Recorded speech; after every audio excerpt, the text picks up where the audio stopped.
What if I told you that the Duke of Sussex title, the one that defined Prince Harry's identity since the day of his wedding, no longer belongs to him? What if I told you that King Charles himself has stripped Harry of that honor and handed it to a man no one saw coming? Sir Timothy, this isn't just a headline. This is the unraveling of a royal crisis decades in the making, and it begins with a decision so bold, so final, that many within the palace are calling it fatal. Imagine the shock. For years, the title Duke of Sussex was synonymous with Harry, rebellious, passionate, the prince who dared to love outside tradition. Yet here we are, watching history rewrite itself in real time.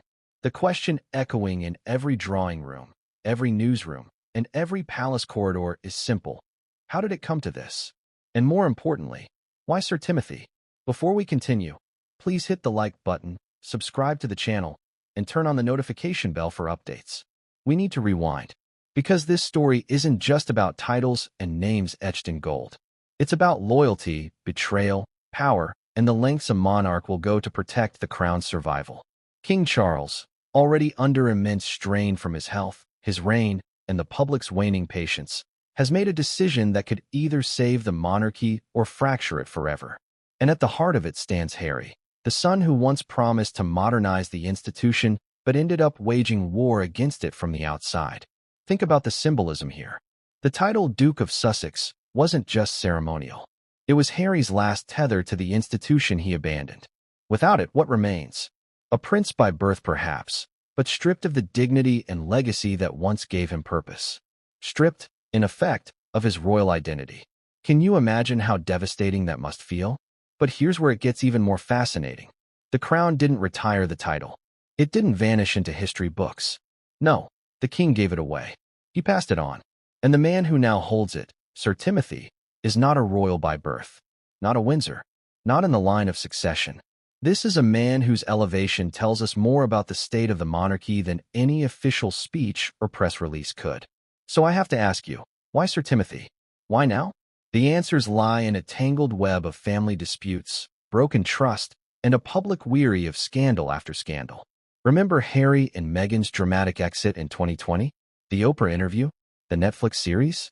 The memoir that accused his own brother of assault and painted his father as cold and distant?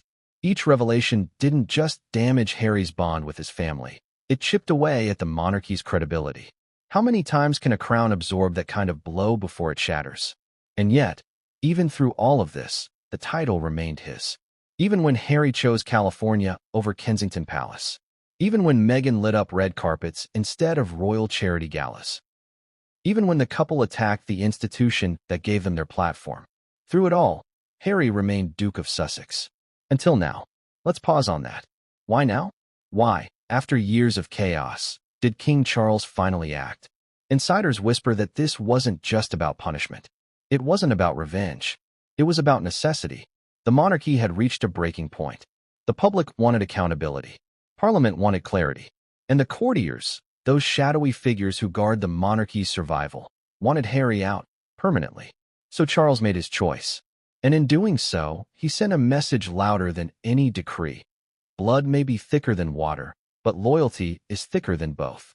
And this is where Sir Timothy enters the stage. A loyalist.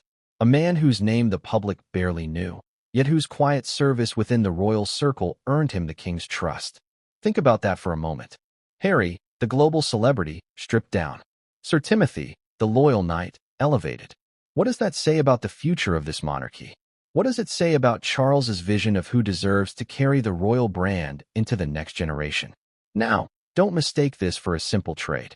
This wasn't just one man losing and another man winning. This was calculated. Every detail, from the timing to the name chosen, was deliberate. Titles in the monarchy are never casual.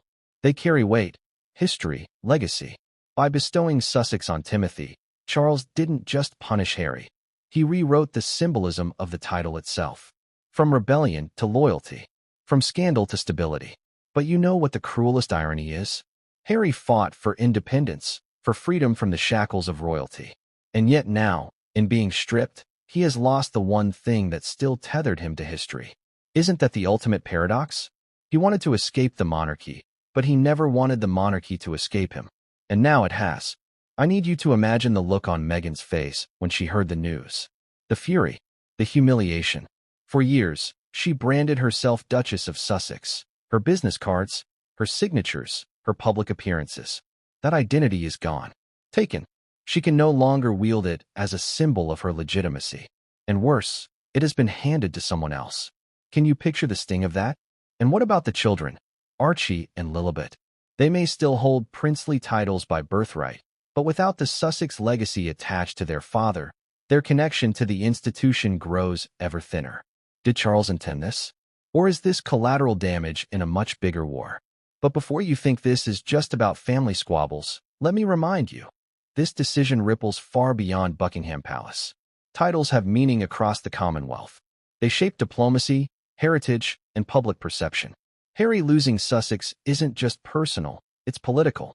It signals that Charles is willing to draw hard lines, even against his own blood, to preserve the institution. But at what cost? The introduction of Sir Timothy changes the narrative entirely. He's not a global superstar. He's not scandal-ridden. He's a symbol of loyalty, of service, of quiet dignity. By elevating him, Charles is making a statement. The monarchy doesn't need celebrity, it needs loyalty. It doesn't need rebellion, it needs stability.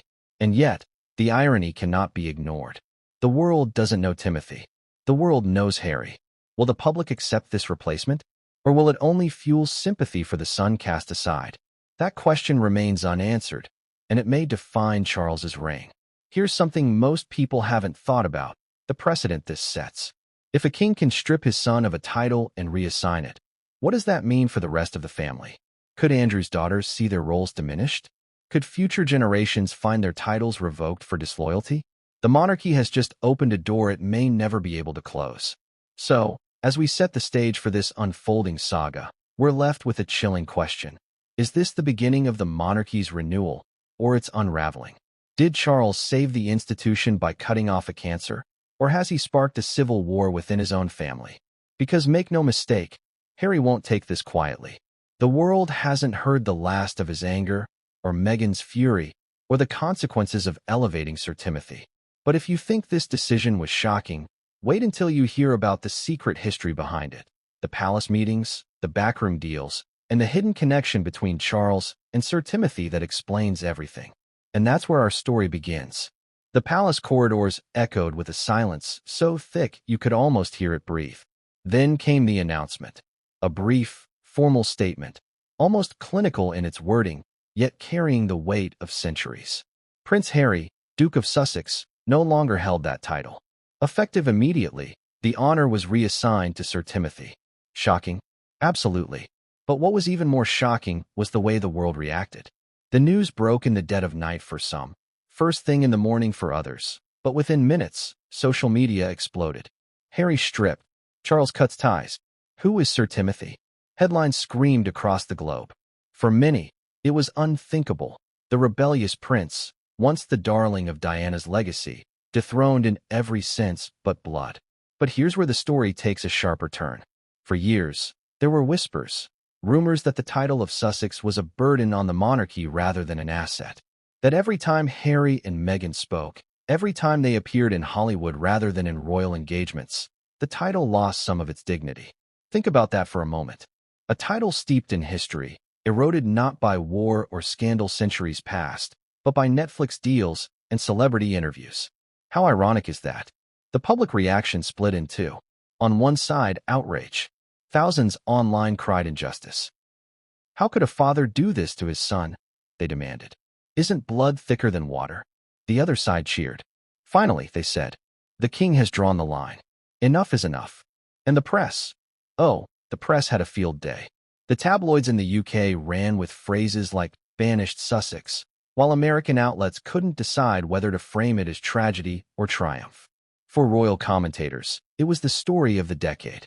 For ordinary citizens, it was proof that the monarchy still carried power beyond ceremonial appearances. But you have to wonder, why now? Why, after years of tolerating Harry's behavior, did King Charles suddenly act? Was it truly about the dignity of the title? Or was there something deeper at play? Consider this. The royal family is built on symbols. Every crown, every ribbon, Every title is a piece of the machinery that keeps the institution alive. Harry's title wasn't just his. It was a living emblem of the monarchy itself.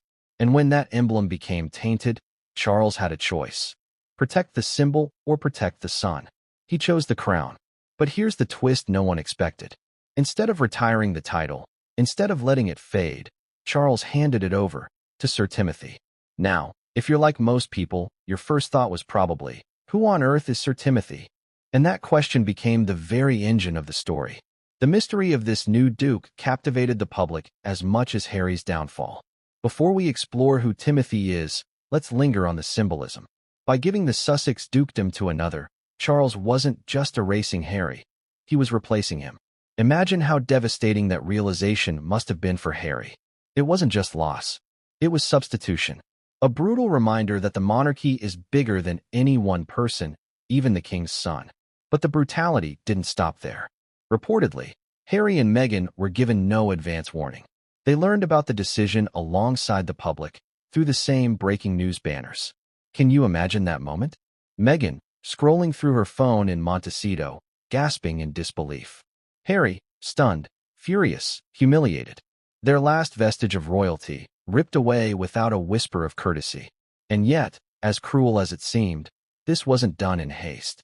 Sources close to the palace insist that the decision was months, if not years, in the making. The courtiers weighed the risks. Parliament advisors analyzed the fallout. Even William was consulted, albeit quietly. And through it all, one name kept surfacing, Sir Timothy. But why?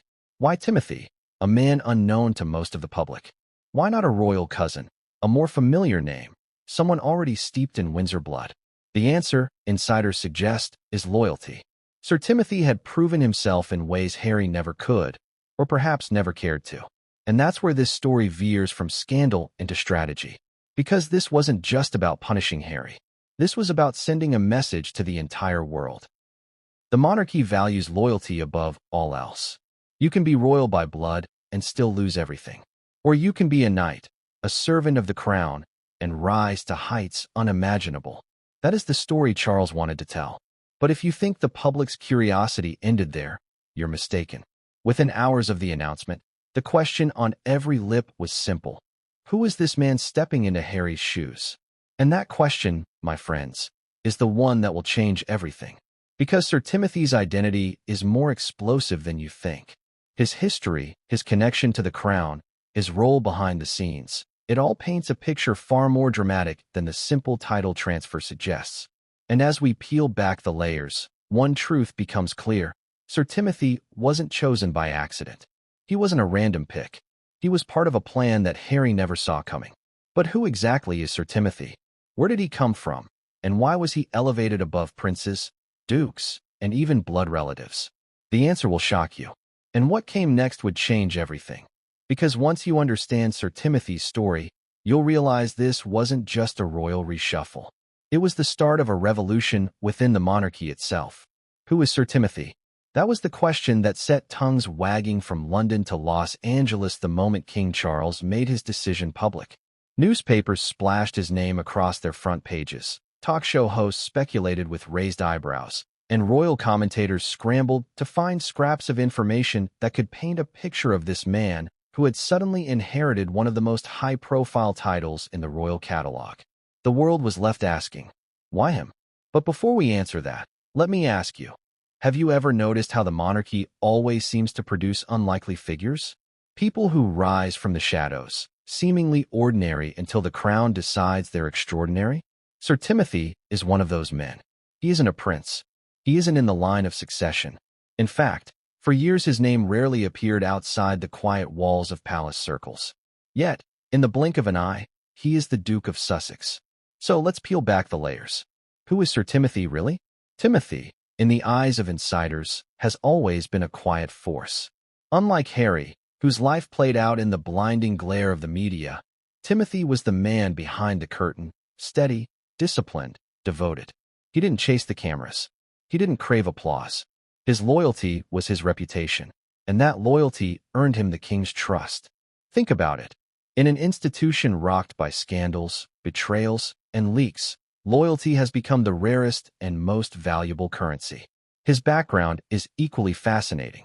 Born into a family with historic, though understated, ties to the British establishment, Timothy carved a path defined not by privilege but by service. Military service, charity work, discreet roles close to the crown. He built a resume of reliability. He wasn't flashy, but he was dependable. And in a world where Harry became synonymous with chaos, Timothy became the embodiment of stability. The symbolism here is striking. Where Harry turned Sussex into a brand, Netflix deals, books, interviews, Timothy now represents the restoration of dignity. Where Harry rebelled, Timothy submitted. Where Harry spoke out, Timothy remained silent. Do you see the pattern? King Charles wasn't just replacing a man. He was replacing a narrative. And let's not overlook the irony. Sir Timothy wasn't chasing this role. He wasn't lobbying for titles or trying to negotiate positions. If anything, his rise was reluctant. But that, too, is precisely why Charles chose him. A title like Duke of Sussex cannot afford to be wielded like a weapon in celebrity wars. It must be held by someone who understands the gravity, the responsibility, and the silence that comes with it. But here's the twist. Insiders claim that Timothy and Charles share a bond far deeper than the public realizes. A history of trust, perhaps even mentorship. Whispers suggest Timothy was a quiet advisor during Charles's most difficult years, through his separation from Diana, through Camilla's long road to public acceptance, even through the turbulence of Harry and Meghan's exit. The king doesn't forget who stood beside him in storms. Loyalty like that gets rewarded, sometimes in shocking ways. So now, the world sees Timothy stepping forward, his first public appearance as the new Duke drawing cameras like moths to flame. Picture it. A man who once lingered in the background suddenly walking with the weight of history draped across his shoulders. Reporters shouting his name. Commentators dissecting every word he utters, every gesture he makes. He is not just Sir Timothy anymore. He is Sussex, and that carries centuries of meaning. But here's where things get explosive. Timothy's appointment wasn't just symbolic, it was strategic. By choosing a man of service and loyalty, Charles wasn't only sending a message to Harry. He was sending a message to the nation, to the Commonwealth, to the world. The monarchy is redefining itself. It's shedding celebrity. It's embracing quiet, dignified service. And in doing so, it is reshaping the very image of royalty. Now, ask yourself, how must Harry feel watching this unfold? Imagine the sting of seeing your father replace you with a man you likely knew, perhaps even spoke to in palace corridors. A man you might have once dismissed as background, now elevated above you. Can you picture that humiliation? And Meghan, can you imagine her fury? The Duchess of Sussex title she wore like a badge of legitimacy is gone. Worse, it has been handed to someone else. Not just retired, not just shelved, but reassigned. Meghan built a global brand on the foundation of that title. And in one stroke, Charles has cut that foundation out from under her feet. But it doesn't stop there. Royal watchers are already pointing out the ripple effects. If Timothy can become Duke of Sussex, what does that mean for other titles, other members of the family? If loyalty is the standard, who else might rise? Who else might fall? This isn't just about Harry. It's about precedent. It's about the monarchy drawing a new line in the sand. And still, the mystery deepens. For as much as we know about Timothy's loyalty, there are whispers of something more, something hidden. A deeper reason Charles chose him. A private bond that goes beyond service. Could it be financial ties? A secret family connection? Or perhaps Timothy holds knowledge, confidences, that make him indispensable to the king? The world is asking, and the palace isn't answering. That silence is deafening. So as the cameras turn to Sir Timothy, the question lingers. Is he merely a placeholder, a symbol of loyalty in contrast to Harry's rebellion? Or is he destined to play a much larger role in the monarchy's future? Because if you think this is just about titles, you're wrong. The elevation of Sir Timothy signals a seismic shift inside Buckingham Palace. And the more we uncover about him, the more dangerous this decision appears to be. But what about Harry? How did he fall so far that his father felt compelled to take such a drastic step? The story of his decline isn't just scandalous, it's heartbreaking. And once you see the full timeline, you'll understand why the crown decided he could no longer carry Sussex. And that's exactly what we're about to uncover. The fall of a prince. That's how historians may one day write about Prince Harry's descent from the adored people's prince to the man stripped of his title, exiled from the institution he once vowed to modernize. But here's the cruel twist. Harry's downfall wasn't sudden. It wasn't a cliff drop. It was a slow unraveling, a tapestry of loyalty, love, scandal, and rebellion fraying at the edges until there was nothing left to hold. So let's walk through it. Because to understand why King Charles ultimately replaced Harry with Sir Timothy, you need to see the full picture, how the fairy tale turned into a crisis. Do you remember when Harry was the golden boy of the royal family? The mischievous red-haired prince who charmed the public with his cheeky grin? For years, he carried the burden of being the spare, and yet, he turned it into his strength. He was the soldier, the adventurer, the prince who hugged HIV patients and danced with children in Africa. He was Diana's son, the one who carried her warmth and compassion in ways William couldn't. But then came the cracks. The wild Las Vegas parties. The Nazi costume scandal. The tabloid headlines painting him as reckless, impulsive, unstable. And yet, the public forgave him. Why? Because Harry was human. He stumbled, he laughed, he cried. People saw him as relatable in ways the stiff upper lip royals never could be. Then Meghan Markle entered the story. An actress, a divorcee, an American. For Harry, she was a revelation. For the royal institution, she was a risk. At first, the romance glittered like a fairy tale. A Windsor prince marrying a Hollywood star. The wedding was broadcast to millions, a symbol of modern love, inclusion, and progress. And with it came the title that would define Harry's next chapter, Duke of Sussex.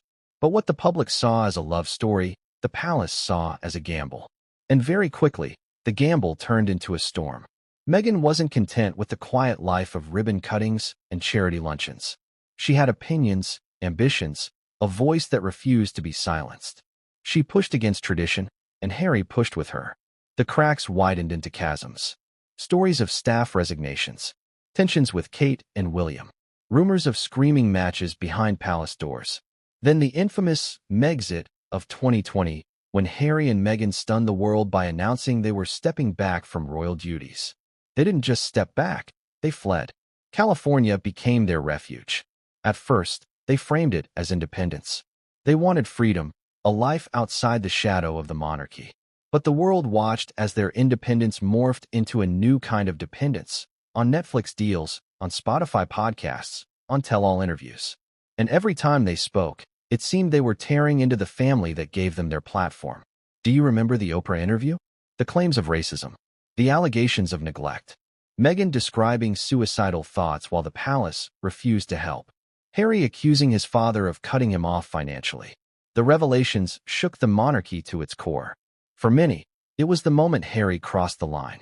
He wasn't just airing grievances, he was detonating bombs. And it didn't stop there. The Netflix docuseries painted William as cold, Charles as distant, and the palace as manipulative. Then came Spare, Harry's memoir, with passages describing drug use, losing his virginity behind a pub, and even accusing William of physically attacking him. What had once been private family drama became global gossip. With each revelation, Harry's image shifted. No longer the charming prince. No longer the relatable royal. Now he was the angry exile, the man who traded duty for dollars, loyalty for spotlight. And slowly, his title, Duke of Sussex, became less a symbol of dignity and more a brand, stamped across Netflix thumbnails and book covers. Here's the tragedy. Harry seemed unaware of what he was losing in the process. He thought the public would follow him. But while some sympathized, many grew weary. Stop complaining, they said. You wanted freedom, now live it. His approval ratings plummeted. Meghan's plummeted even faster. And all the while, the crown watched, calculating.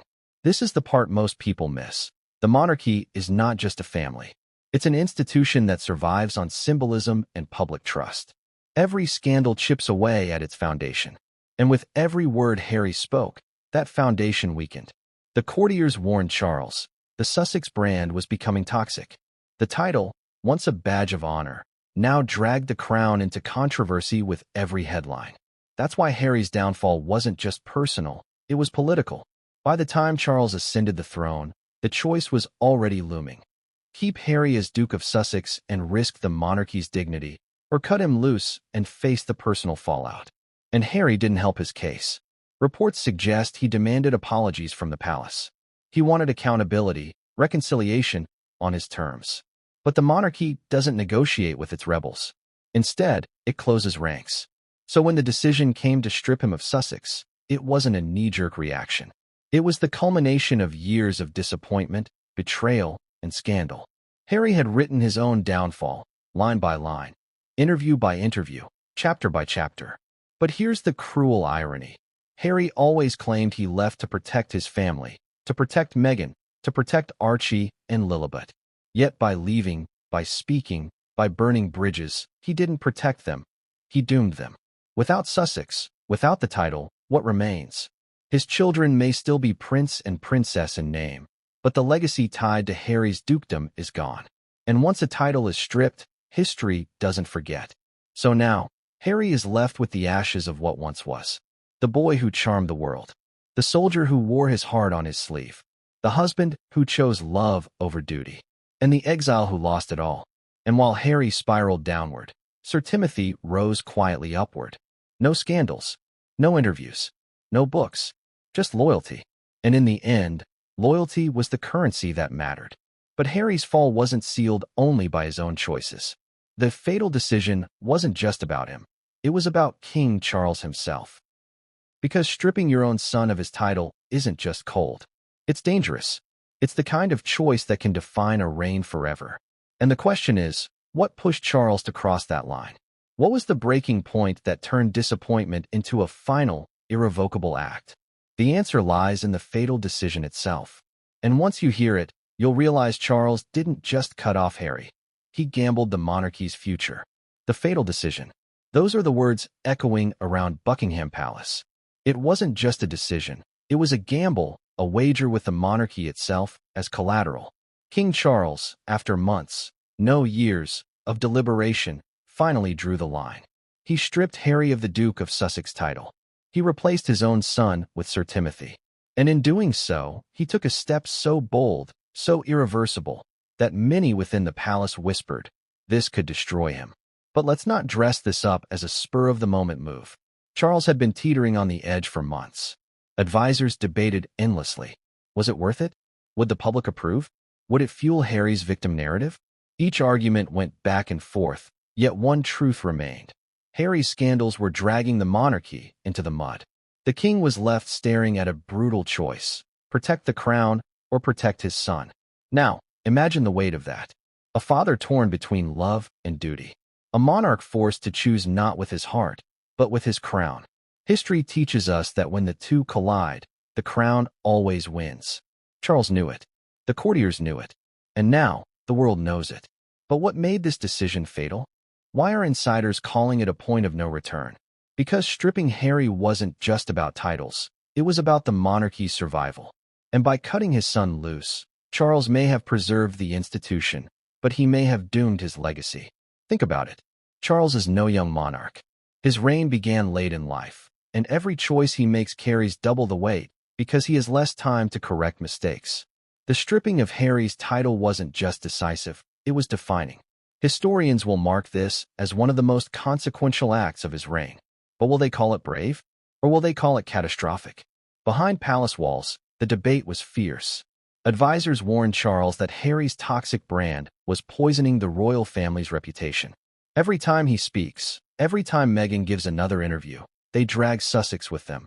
One insider reportedly told the king. And the truth hurt. Sussex wasn't just Harry anymore. It was the crown's brand too. Charles couldn't ignore it. Still, others urged caution.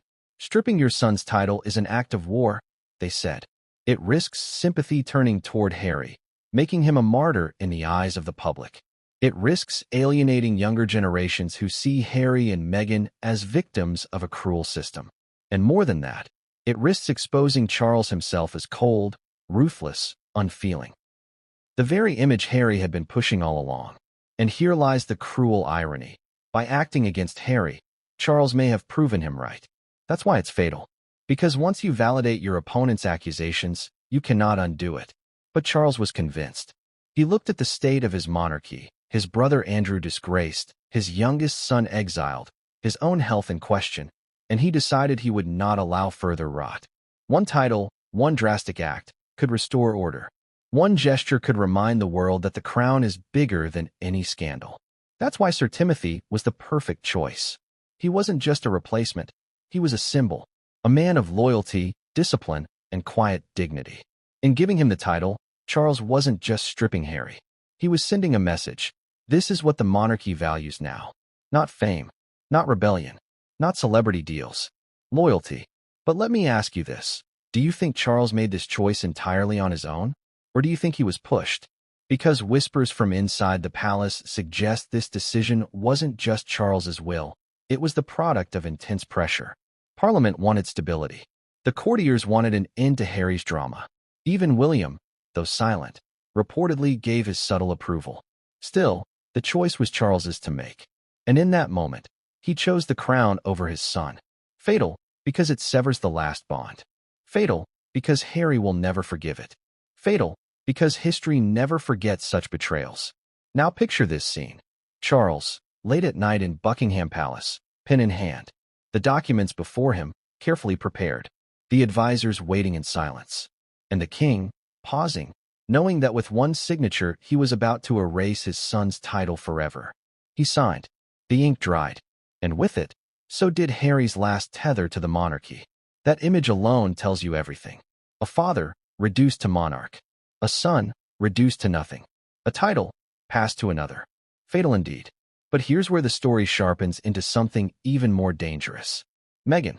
Because if you think she sat quietly by while this unfolded, think again. Insiders say her fury was volcanic. She saw the move as not just an insult, but a declaration of war. And she was determined to fight back. And when Meghan intervened, when she tried to bend the narrative, to claw back control, that's when Sir Timothy's role in all this became even more pivotal. Because it wasn't just about stripping Harry. It was about elevating someone who Meghan could never compete with. Someone who represented everything she and Harry had abandoned. And that's where our story turns next. Meghan Markle's role in Harry's downfall, and why her presence made the king's decision not only inevitable, but urgent. Because what came next would change everything, and no one, not even Harry, saw it coming. What if I told you Meghan Markle herself was the catalyst for the fatal decision? That without her presence, without her influence, Harry might still be Duke of Sussex today? Shocking, isn't it? But the truth is, Meghan's shadow looms over every aspect of this crisis, and the palace knows it. Let's start with the obvious. Meghan was never a traditional royal.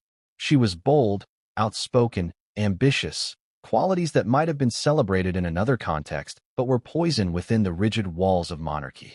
From the very beginning, her entry into the family was described as modernizing, but behind the glittering headlines, the courtiers were panicking. They saw Meghan not as an asset, but as a disruptor. Now, think about the symbolism of titles.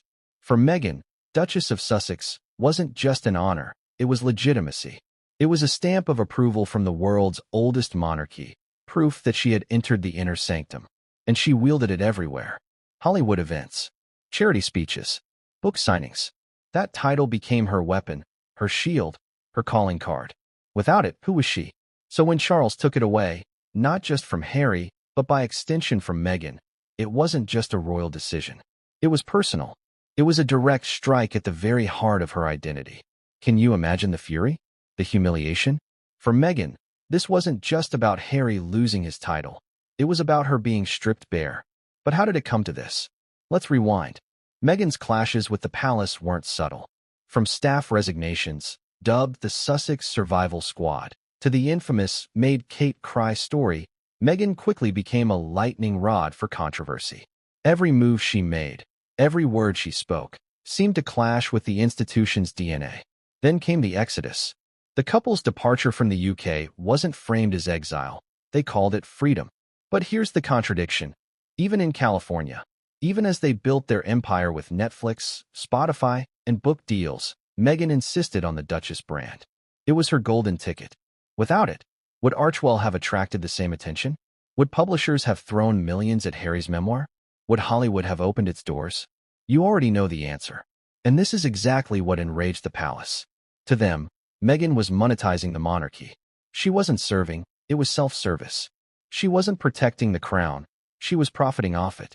Every time Netflix released another teaser, every time Meghan gave another speech framed around her Duchess status, Charles and his advisors grew more restless. But here's where it gets even more explosive. Sources whisper that Meghan made direct attempts to influence palace decisions, even after leaving.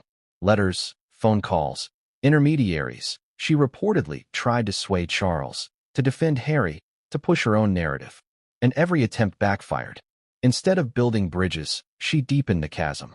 Ask yourself, what parent, what monarch would tolerate their son's spouse waging war from across the Atlantic, while still benefiting from the crown's prestige? For Charles, it was intolerable. For the courtiers, it was betrayal. And for William, ever the loyal heir, it was unforgivable. So Meghan became the accelerant on Harry's already smoldering downfall. Without her, maybe the king would have waited. Maybe Harry would have kept Sussex as a symbolic tether. But with Meghan, the palace concluded there was no turning back. The title had to go. Now picture the moment Meghan heard the news. Reports suggest she was blindsided. Sitting in Montecito, perhaps sipping coffee, scrolling her phone, and there it was. Gone. Stripped. Transferred. Her entire brand shaken in an instant. Insiders claim she exploded in anger, lashing out not just at the palace, but at Harry himself. Imagine the tension in that household. Imagine the recriminations. And yet, Meghan wasn't finished. She vowed to fight back. Legal options were floated. PR campaigns were discussed. Allies in Hollywood were called. But every move she made only underscored the monarchy's point. Meghan wasn't serving the crown, she was fighting it. And this is where Sir Timothy reappears. Because Meghan's anger wasn't just about loss, it was about replacement.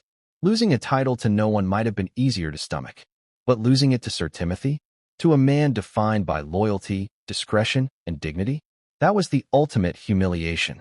Charles wasn't just stripping Meghan and Harry. He was replacing them with their polar opposite.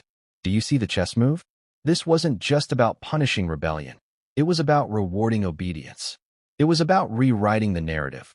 Sussex no longer meant scandal and celebrity. Sussex now meant service and silence. And Meghan could never compete with that. So as her fury built, the palace hardened.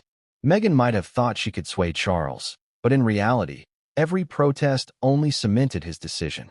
She had become the very reason he had to act. But here's the chilling part. Behind closed doors, Meghan's fury collided with Harry's despair. Reports of shouting, tears, even talk of separation swirled. And while the couple tried to project unity in public, insiders say the strain was unbearable. The title wasn't just a loss for Harry, it was a fracture in their marriage. And yet, for Charles, this wasn't personal anymore. It was institutional. He had made his fatal choice. And Meghan's fury only proved him right. Still, you have to wonder, if Meghan hadn't pushed so hard, would Harry still be Duke of Sussex today? Or was this fate sealed the moment they walked away from the palace gates in 2020? One thing is certain, Meghan's involvement made the decision inevitable. And when she tried to push back, Sir Timothy's name rose higher and higher in palace circles. But what exactly happened inside those palace meetings? Who whispered in the king's ear? Who argued for mercy, and who demanded exile? The answer lies behind gilded doors, in secret sessions that shaped the future of the monarchy. And once you hear what went on inside those rooms, you'll realize Harry's fate was sealed long before the public ever knew. Behind gilded doors, behind the velvet curtains and the ornate portraits of monarchs past, the fate of Prince Harry was debated like a matter of state. And in truth, it was. The title of Duke of Sussex wasn't just about Harry. It was about the monarchy's future, its image, its survival. And so, inside Buckingham Palace, meetings were held in secret, whispered in corridors, scribbled in notes that will likely never see daylight. But the echoes of those conversations are too loud to ignore. Picture it, a long oak table, advisors in tailored suits, courtiers with folders thick with dossiers, the king at the head, weary yet resolute. The agenda? What to do with Harry? The stakes? Nothing less than the dignity of the crown. Now let's get something clear. This wasn't the first time such meetings had taken place. Since Megxit in 2020, discussions about stripping Harry of his title had surfaced again and again. But each time, Charles hesitated. He was a father before he was a king, torn between his blood and his duty.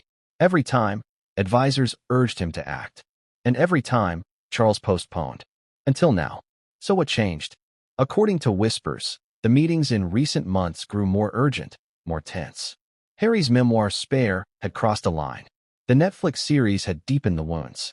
And Meghan's continued defiance made reconciliation seem impossible. The Sussex name was no longer salvageable. The advisors presented reports showing public opinion, polls that revealed dwindling support for Harry, and surveys suggesting the monarchy's credibility was at risk.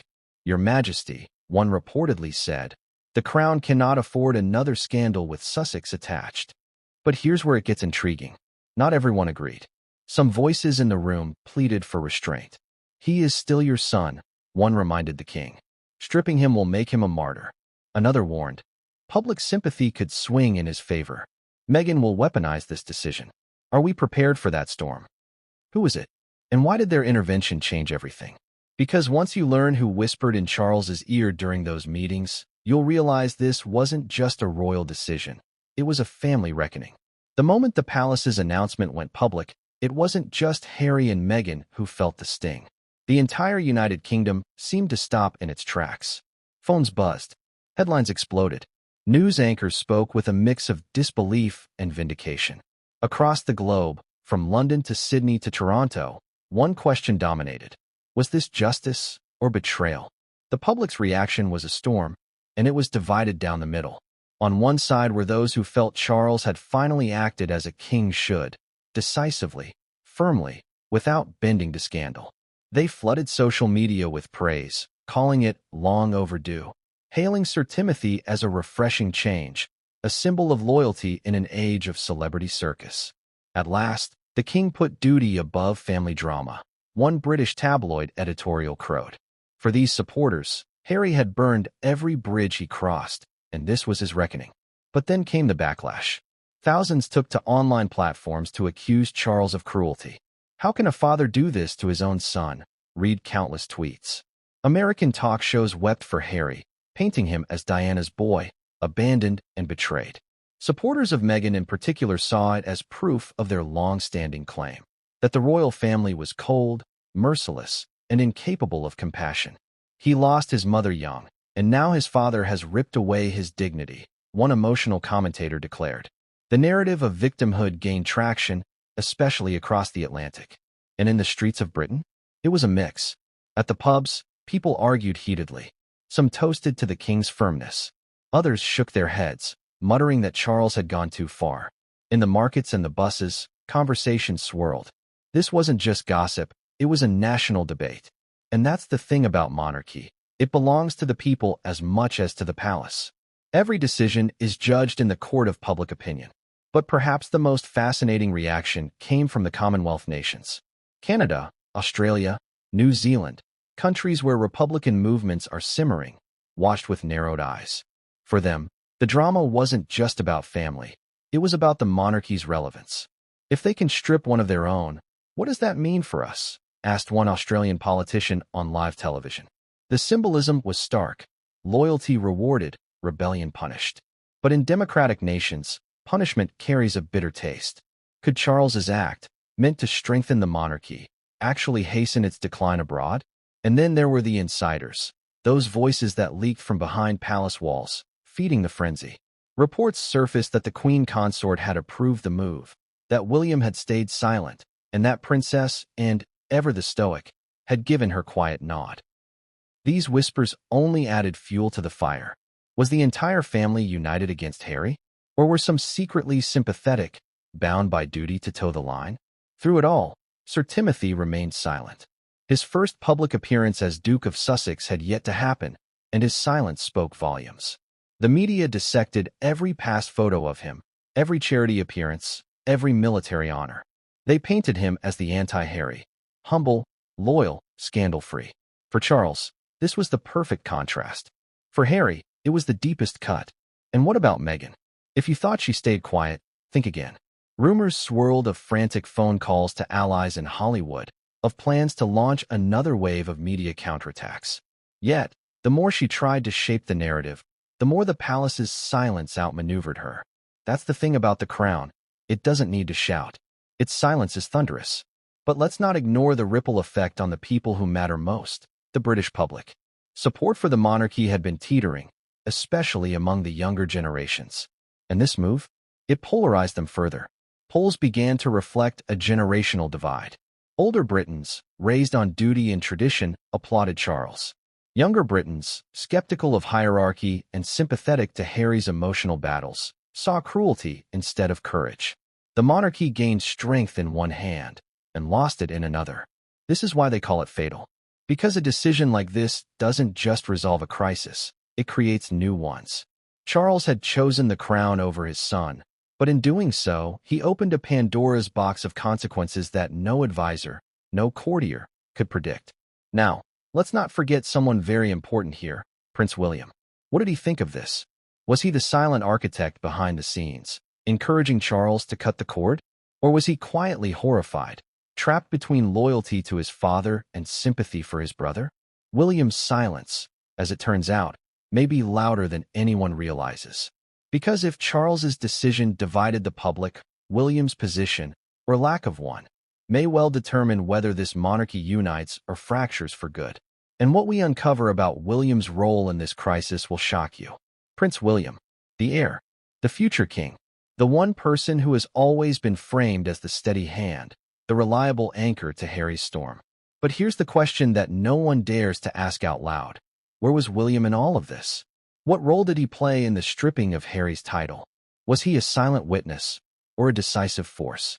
To understand William's role, you have to understand the brothers' history. Once inseparable, bonded by the trauma of their mother's death, William and Harry were the faces of Diana's legacy.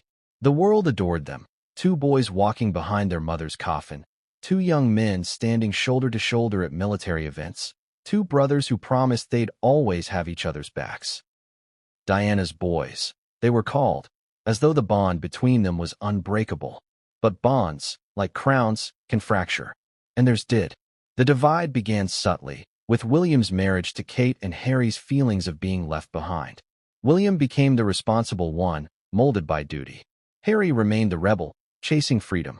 Meghan's arrival widened the gap, turning sibling tension into open warfare. By the time Harry released Spare, accusing William of physically attacking him, the bond was ashes. So, when Charles considered stripping Harry of his title, you can bet William's opinion mattered.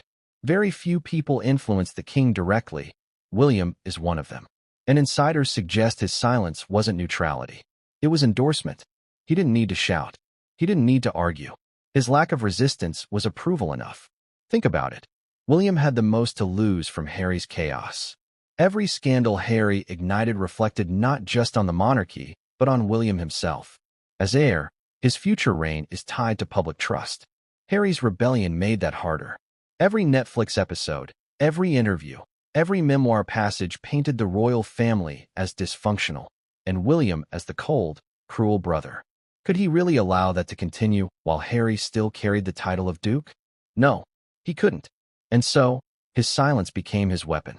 Behind closed doors, when Charles asked for counsel, William reportedly gave measured, cautious answers. "It's your decision, father," he is said to have murmured.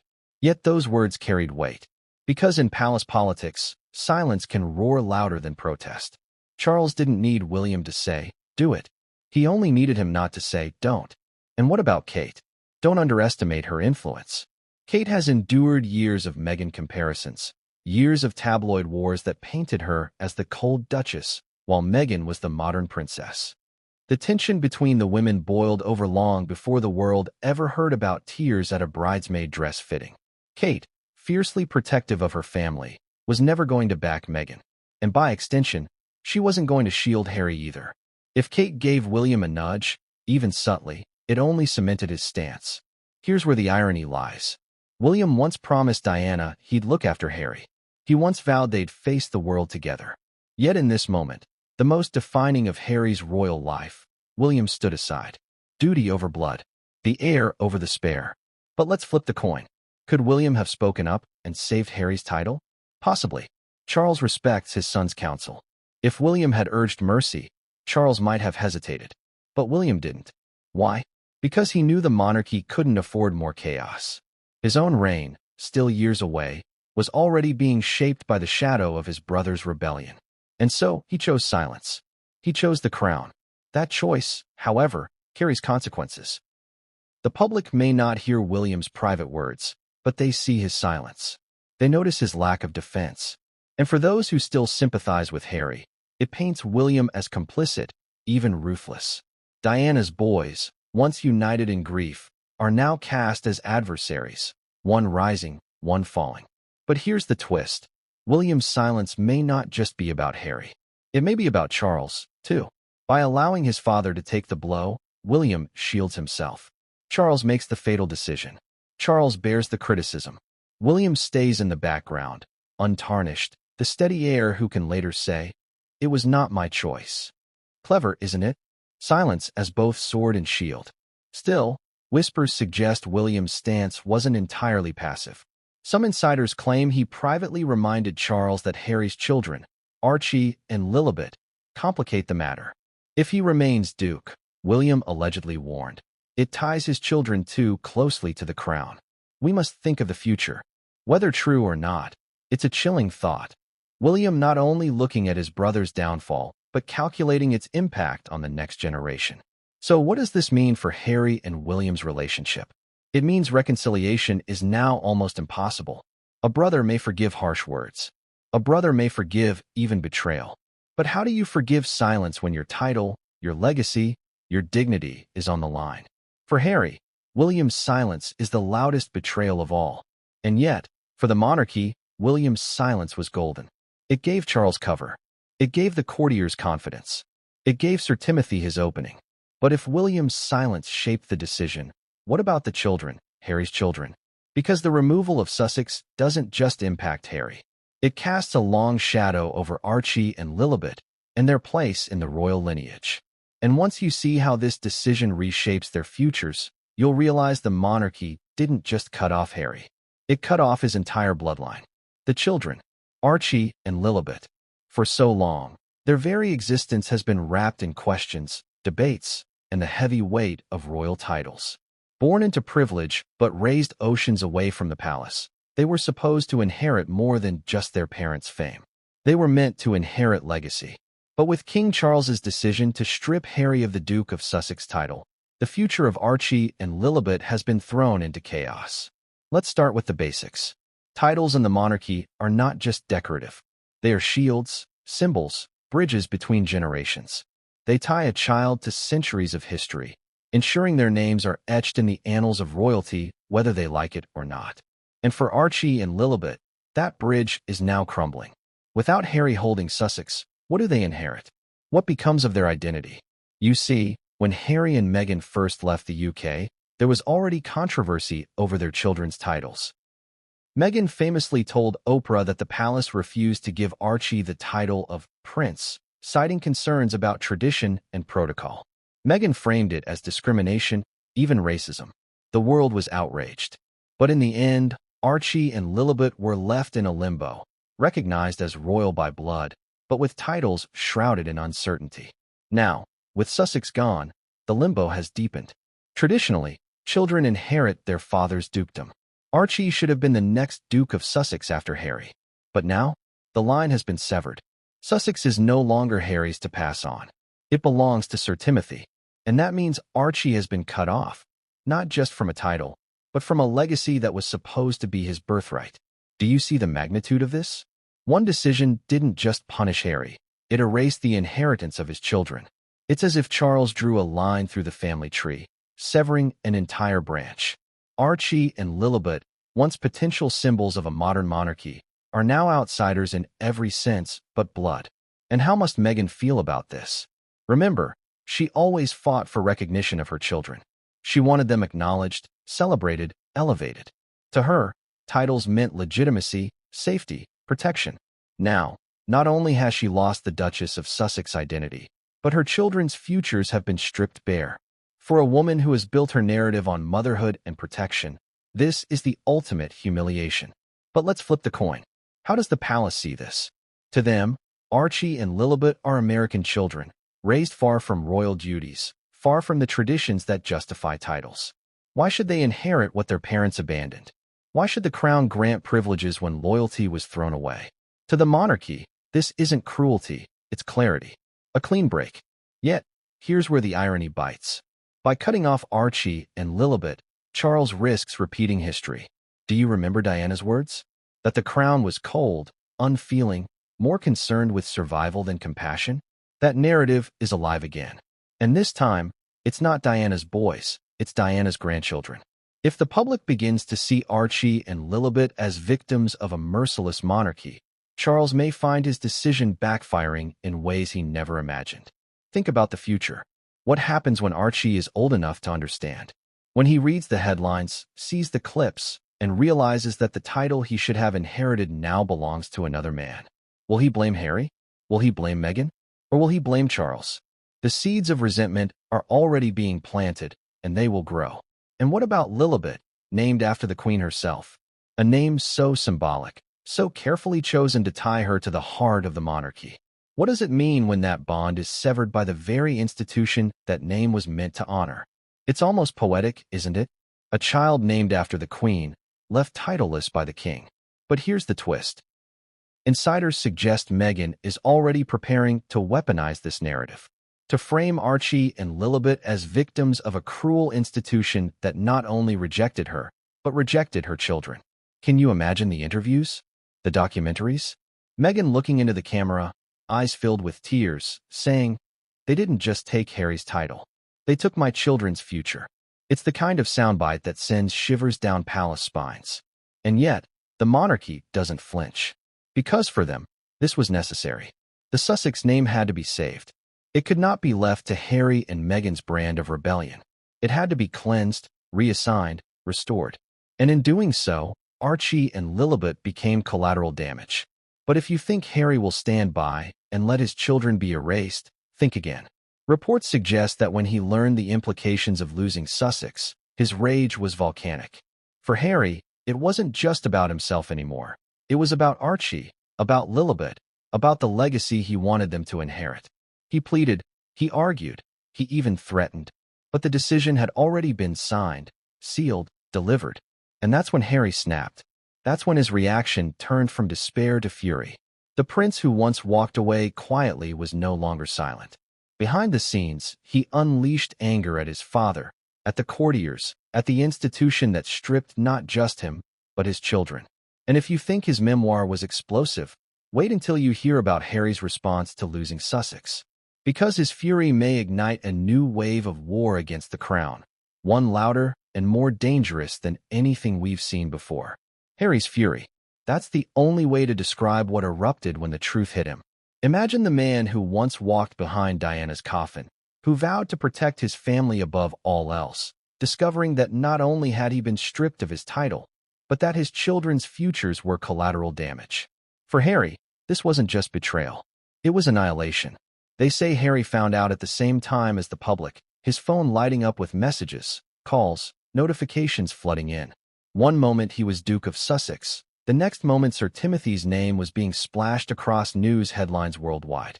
And just like that, his legacy, his children's inheritance, his pride, all gone. The rage was volcanic. Insiders describe Harry as pale with fury, pacing, swearing, lashing out. He reportedly smashed a glass in anger, shouting that his father had erased him. Meghan, equally livid, fueled the fire. But while her anger was sharp, Harry's was raw, guttural. He couldn't believe it. His father, his king, his own blood. The first instinct? Fight back. Harry's reaction wasn't quiet reflection, it was explosion. Behind the scenes, he began calling lawyers, advisors, even old contacts in the UK, demanding to know if the king even had the legal power to strip his dukedom and hand it to another man. "This isn't legal," he allegedly raged. "They can't just take it from me." But the palace had already made sure every detail was airtight. The papers were signed. The seals were official. The decision was irreversible. So Harry turned to the one weapon he had left, his voice. He drafted furious statements, though Meghan, ever the strategist, cautioned him to wait. "Don't lash out yet," she reportedly told him. "We'll use this. We'll build the narrative."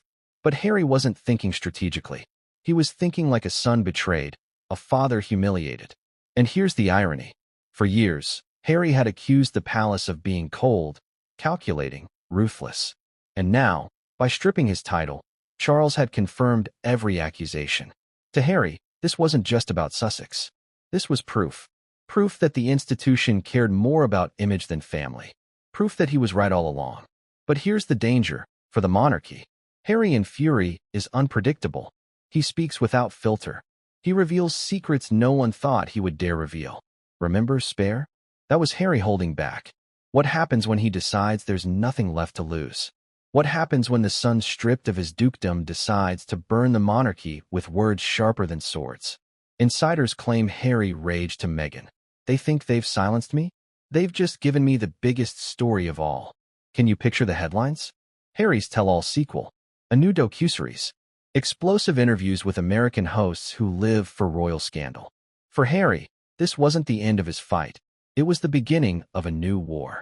But what hurt him most wasn't the loss of Sussex. It was the replacement. Sir Timothy. To be replaced, substituted, humiliated by a man he once saw as a mere footnote in palace life. They think Timothy is better than me? Harry fumed. The insult cut deeper than the decision itself. And Meghan? Her fury burned differently. Less explosive, more icy. She reportedly told friends, "They've made us enemies for life." Her focus turned to strategy. Legal action. Media spin. Plans to weaponize Archie and Lilibet's exclusion as the ultimate narrative of cruelty.